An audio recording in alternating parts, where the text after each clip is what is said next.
In the 17th century, a then famous hymn writer penned these words: "Praise to the Lord, the Almighty, the King of creation." Do you know that song? A lot of times when I'm going to speak at a church, the song leader will have picked out that song to lead up to this creation talk.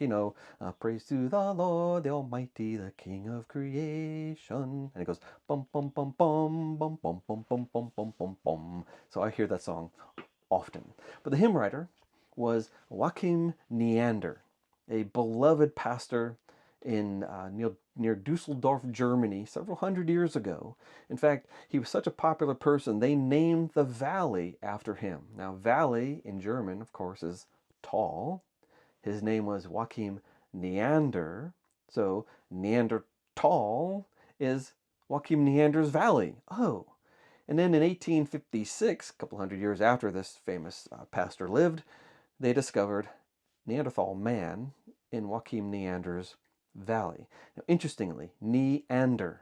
Ander, the root word there is man, like androgen, like testosterone's an androgen. Ander, ne is new. So his name was New Man. A couple hundred years later, they find a new man, a Neanderthal, in that valley, in a cave. Hey, I'm Dr. Rob. This is Biblical Genetics. I'm actually sitting in a cave right now. This is Pettyjohn Cave in Lafayette, Georgia. I'm on the Crockford Pigeon Mountain Wildlife Refuge area. I love this cave. In fact, right below me here is a big old hole that goes down, and there's a 56-degree wind blowing up out of here, and I'm wearing long sleeves even though it's blazing hot in this middle of the summer here in Georgia. It is a sultry, sweaty day out there, but I'm wearing long sleeves because it's cold where I'm sitting right here, because caves generally are cold. There's a lot of famous caves in this area. In fact, within about a hour's drive of Chattanooga, Tennessee, there's probably 5,000 caves. This is just one of them. In fact, there's another famous one not too far away from here. The last time I was down here, about 15 years ago, 2 people died in that other cave. Yeah, it's the greatest vertical descent of a cave east of the Mississippi. And if you're not careful as you're going down, you end up in the water. It's a waterfall, and it's cold. And someone got stuck on the ropes in the cold water, and another person came down to try to save them, and they both died of hypothermia. Caves are not safe. You'll notice I'm wearing a helmet. Now, this is my chainsawing helmet, actually. I took off the earpieces. It doesn't have a chin strap, which I would always have a chin strap for a cave trip. I'm also a cheap caver. I just wear my rattiest clothes that I have, and if of course you need light, but I would just take, you remember the old mag lights with the AA batteries, the black ones? I would just tape a couple of them to my helmet. I wouldn't get the official caving lights because they cost too much money. But duct tape is a great thing for a caver. But that's another story for another day. I want to talk about caveman. In fact, I want to talk about Neanderthals and how they fit into biblical history. As soon as we bring up Neanderthal, you think probably the story that you've been told, since, I don't know, 150 or more years now. It was discovered in 1856, 3 years before Charles Darwin wrote The Origin of Species. They had a big impact on the acceptance of evolution. In fact, it was 12 years later when Darwin wrote The Descent of Man, when he finally talked about human evolution. Well, that was 15 years for the thought of Neanderthal to percolate through society before he wrote about human evolution. And Neanderthal, the way they were presented, caveman, stupid, beetle-browed, half ape, half human, hunched over, not even smart enough to build houses. They lived in caves, and that's pretty ridiculous. But that is the story that we've been given.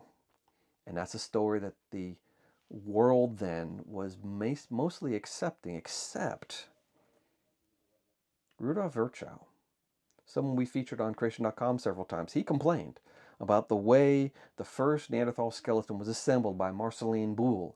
Because Marceline had the guy hunched over. He actually disarticulated the big toe to make it look more like a hand. He had the big toe sticking out to the side like an ape big toe.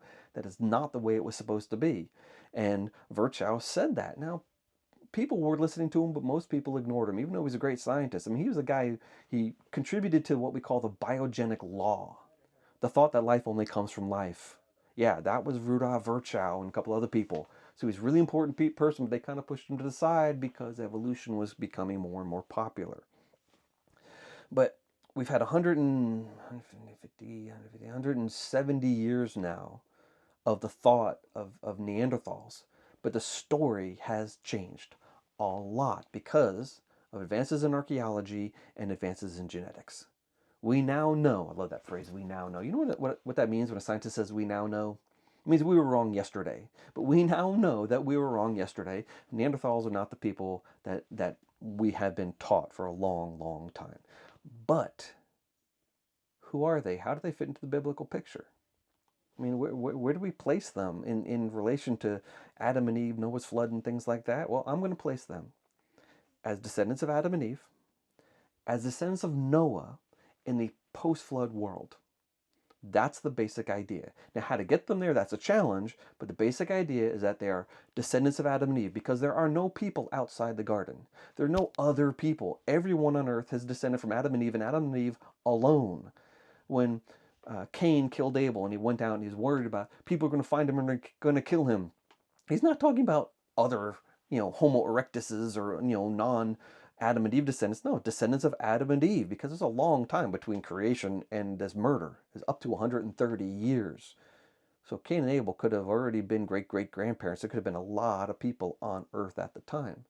So when Cain builds a city, how do you get the people for the city? There's already a lot of people on the earth, descendants of Adam and Eve.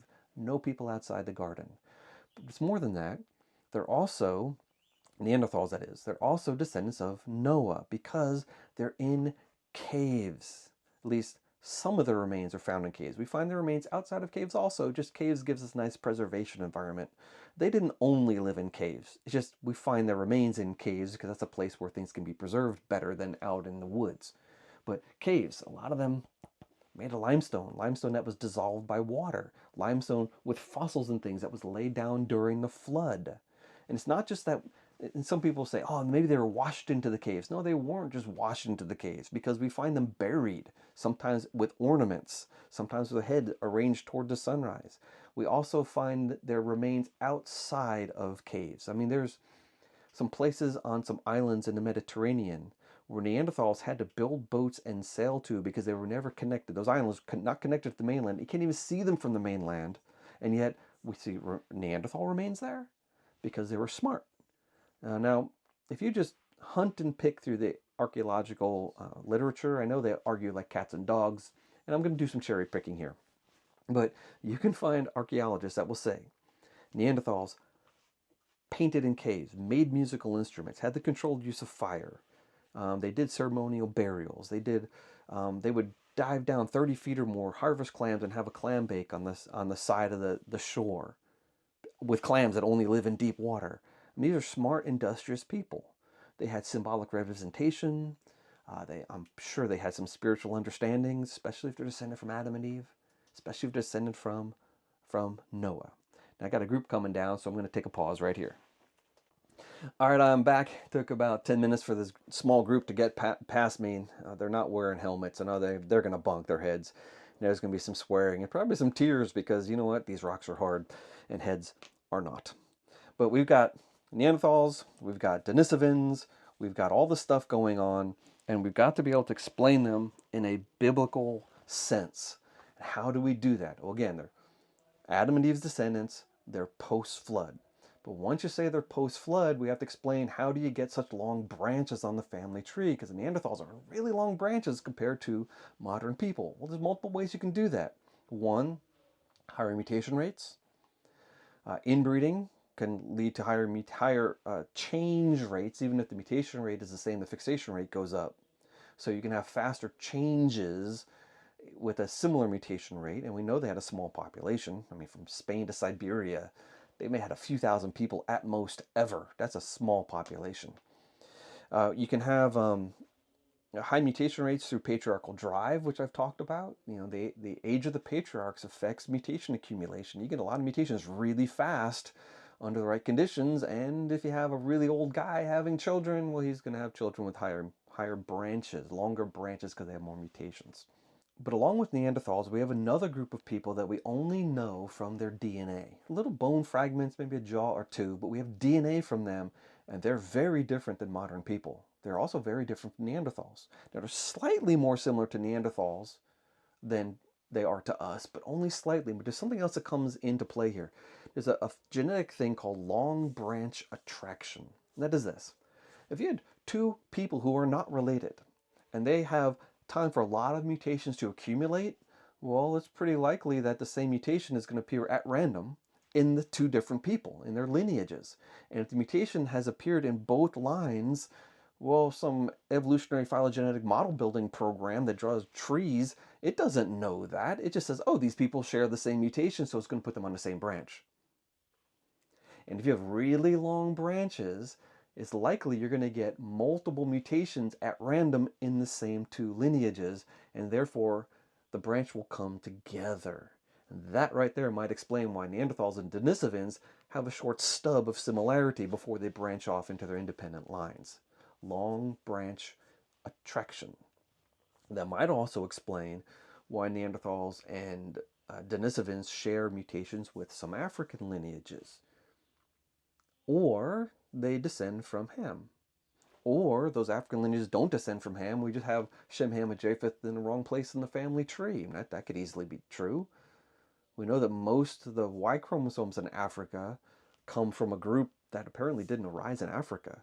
They branch off from non-Africans, and they branch off from non-Africans, and then this massive group is like 95% maybe of all African men came from a group that looks like they didn't arise in Africa. Now that's from even the evolutionary literature, Posnick and those guys who are working on Y chromosomes and that are in the 1,000 Genomes Project. They said that it's parsimonious, which means likely that group arose outside of Africa.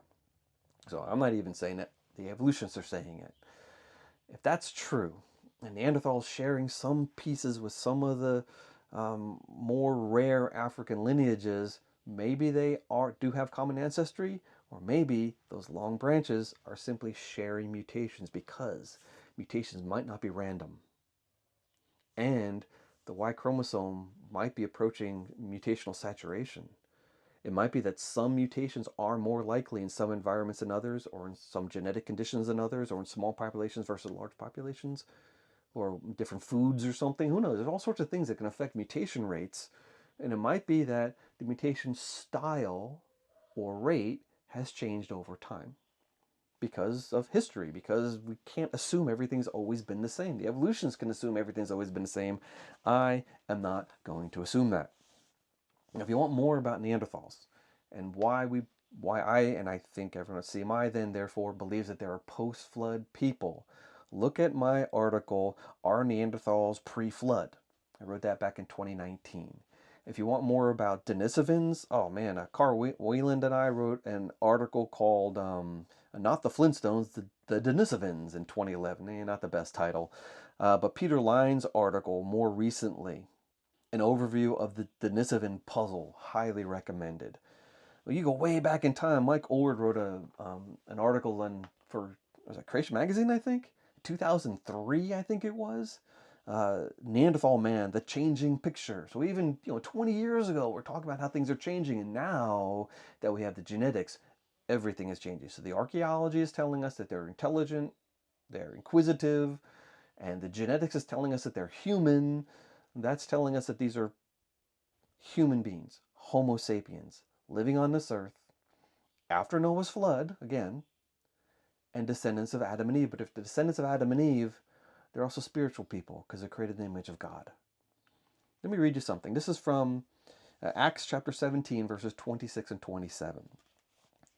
This is Paul's words to the Greek leaders in Athens when they invited him to the Areopagus, the famous place where the best philosophers and poets and things would make their presentation. So he's giving a presentation to the cream of the crop, and he's preaching the gospel to them.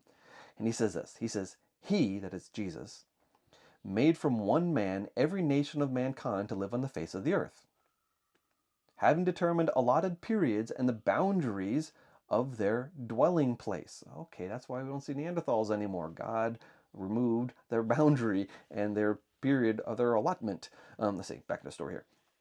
That they should seek God and perhaps feel their way toward him and find him. It is actually not far from each one of us. If Neanderthals are descendants of Adam and Eve, descendants of Noah, the created in the image of God, then they're spiritual beings. Perhaps they're lost. Perhaps they forgot knowledge of God, or perhaps they didn't. Perhaps they retained some memory of the flood and memory of the providence of God. Maybe, just maybe, when you and I go to heaven, hopefully you listener here are bound for heaven, we'll see a Neanderthal in heaven. Now, we know nothing about their spiritual beliefs. We know nothing about their language, about their understanding of history. Nothing. And when you get a small, inbred, isolated people group, they tend to lose knowledge pretty quickly, especially if they had no writing. When you have isolated little pockets of people that are just barely holding on, living in miserable caves. Caves are not fun to live in, by the way. They're cold and they're damp. It's a whole lot easier to build a house made out of sticks and light a fire, and you're warm and dry in that house, even when it's raining outside. Caves, bleh, you can light a fire down in this cave. You'll never get warm because you can't warm up the cave. And there's a wind blowing out of this thing. In fact, I'm shivering right here, even though it's blazing hot outside here in Georgia in the summertime. It's cold and damp in this cave. So, are they cavemen? No. Are they stupid? No. Are they hunched over and with beetle brows? No. They're humans. Homo sapiens, created by God, loved by God, and perhaps a small minority of them might have been saved by God. If you want to know more about how you can be saved, find yourself a good Christian teacher, a pastor, something online. Man, you go online, you look for Christianity, you get a bunch of garbage. That's very true. Find a good, solid source of information. Creation.com is a great place to start, but your local church must also be a good source of answers for the questions that you might be now asking. Hey, thanks for watching or listening. I really appreciate all my supporters out there on Patreon and on buymeacoffee.com. You guys are awesome. But the best thing that you can do for me and for this show, as I've said it many times now, just give me a like, give me a share, and talk it up with your friends. This one might be a little more controversial than normal. I'm expecting a lot of atheists to jump on my case. I didn't go into a lot of details here because I just wanted to give you the 10,000-foot view of how we take these enigmatic peoples and get them into biblical history without having to resort to unbiblical ideas like there's people outside the garden. Adam and Eve are only two individuals in a huge population of people that didn't know God. No, that's not biblical. Don't go there. So that's all I wanted to say. Before I leave, though, I'm going to have to go a little bit further down into this cave. I can't go far because I don't have a buddy with me. And if I get hurt, I might be down there for a long time. So if you don't see any postings here on biblical genetics for several weeks, yeah, send the cavalry. I might have a broken leg down in this cave. Just kidding.